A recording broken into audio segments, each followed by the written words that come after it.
વડિયાથી Batwa દેવડી road પર અતિ બિસ્માર હાલતમાં આ રોડ ઉપર મસ્ત મોટા ખાડા માથાના દુખાવા સમાન બની ગયા છે। વડિયાથી બાટવા દેવડી રોડ અતિ બિસ્માર હાલતમાં આ રોડ પર મસ્ત મોટા ખાડાઓ માથાના દુખાવા બની ગયા છે। તંત્રની મીઠી નીંદર માણી રહેલું તંત્ર ક્યારે જાગશે? જાગૃત નાગરિક દ્વારા સોશિયલ મીડિયા ઉપર સ્થળ ઉપર જઈ અવરજવર કરતા અનેક લોકોને પૂછતા લોકો દ્વારા રોડના તાત્કાલિક ધોરણે ખાડા પુરાય તેવી લોકોની માંગણી છે। વડિયા બસ સ્ટેન્ડથી રેલવે સ્ટેશનના રોડ અતિ બિસ્માર હાલતમાં છે। ઠેક ઠેકાણે મસ્ત મોટા ખાડા પડી ગયેલા છે। વાહન ચાલકો ભારે પરેશાની ભોગવી રહ્યા છે। રસ્તાઓને લીધે વાહન ચાલકો પણ હેરાન પરેશાન છે।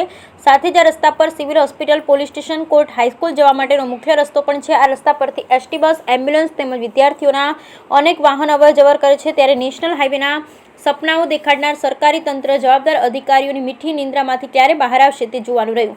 લોકમુખે ચર્ચાઈ રહ્યું છે કે આ રોડ તો મંજૂર થઈ ગયો છે, પણ કયા કારણોસર આ રોડ 2 વર્ષની આવી ખરાબ સ્થિતિમાં છે એ આ વિસ્તારની પ્રજાને સમજાતું નથી। બ્યુરો રિપોર્ટ રાજુ કારિયા।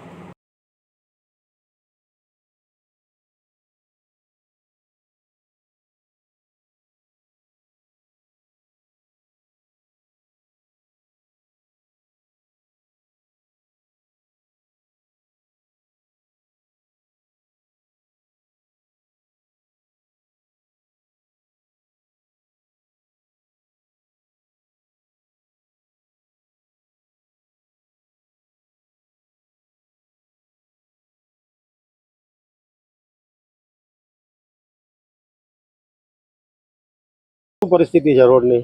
રોડની પરિસ્થિતિ બહુ ખરાબ છે સાહેબ। ક્યાંથી ક્યાં જાવ છો તમે? અમે રહી છીએ થાણા ગાલોર। અને આમ કયું ગામ? આમ ગયા તો અમરનગર। તો આ રોડેથી ચાલવાનું હોય? હા, રોડ બહુ ખરાબ છે। કેટલા સમયથી છે કાકા? આ લગભગ વરસથી કોઈ ગામને નાલે। નામ, ગામ અને શું વડિયા સાથે પ્રોબ્લેમ? મારું ગામ બાટવા દેવડી, હિંમતભાઈ કોટડિયા।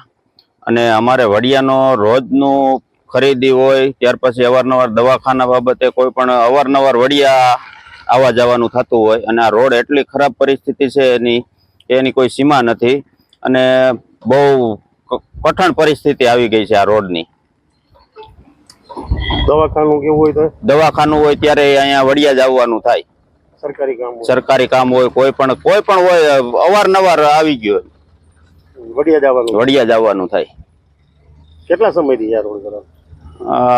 2 વર્ષ થઈ ગયા, વધારે ખરાબ છે। અને વર્ષ દિવસથી તો હાવ બહુ વિકટ પરિસ્થિતિ છે।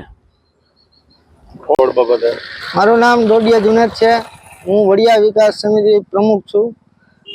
વડિયાથી ગોંડલ, રાજકોટ જવા માટે વડિયા તાલુકાના ગામોને અહીંથી જવું પડે છે। રોડ 3 થી 4 વર્ષ એટલો અતિ બિસ્માર હાલતમાં છે કે અહીંથી અમરનગર સુધી જવું હોય તો અડધી કલાક માણસને થાય છે। અહીંથી જોડતા રોડ અમરનગર, બાટવા દેવડી, દેવળકી, દેવળા, લીલાખા, પછી ખોડલધામ વાળા જે શ્રદ્ધાળુને જવું છે તેને અહીંથી રસ્તે જવું પડે। એટલી ભયાનક ને દયનીય હાલતમાં છે। અવારનવાર વડિયાથી રજૂઆતો કરવા છતાં આજ દિન સુધી તંત્ર ઘોર નિંદ્રામાં, કોઈ અહીંયા જોવા આવતું નથી। ખાડાય પૂરતા નથી। રોડ બનાવવાની તો વાત અલગ છે, પણ એ ખાડાય પૂરવા રાજી નથી। બોલો, તંત્ર ટેક્સના નામે લાખો રૂપિયા ઉઘરાવી જાય છે, પણ વિકાસના નામે અહીંયા 0 રૂપિયા વાપરે છે। અવારનવાર ગામડાના અથવા તો આજુબાજુ ગામડાના લોકોને વડિયા સરકારી કામ, સરકારી દવાખાના અથવા તો કોઈ પણ કામ હોય તો વડિયા આવવું પડે છે। એને ખૂબ જ ભયનીય અને હાલત આવા રસ્તા મને ચાલવું પડે છે। વડિયા આવવું હોય તો એ લોકોને 15 થી 20 મિનિટ લાગે। દર્દીઓને તો અહીંયા હાલવામાં ખૂબ તકલીફ પડે એવી છે।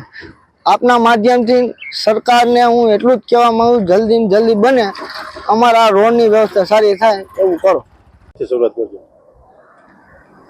દિલીપભાઈ સિંગાળા, વડિયા।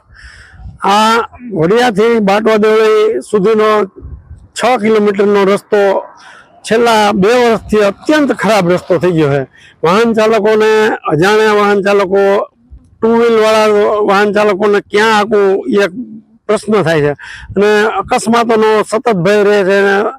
હાલતા ચાલતા કેટલાય અકસ્માત થાય છે અને છોલાઈ જવું, હાથ પગ ભાંગવા એવું તો રોજ બરોજનો બનાવ બને છે। છતાંય તંત્ર ધ્યાન આપતું નથી। બહુ ઓબાળો કરો તો માટી નાખી અને વયા ગયા છે, તો એ માટી તો અમુક લપસની અને ચીકણી થઈ છે। એવી માટી નાખવાની કોઈ જરૂરત નથી। કોન્ટ્રાક્ટરોને 5 વર્ષ સુધી મેન્ટેનન્સ કરવાની જવાબદારી હોય પણ તંત્ર કોન્ટ્રાક્ટરોના કાન સાંભળતું નથી, એટલે દરેક રસ્તાની પરિસ્થિતિ આવી થઈ છે.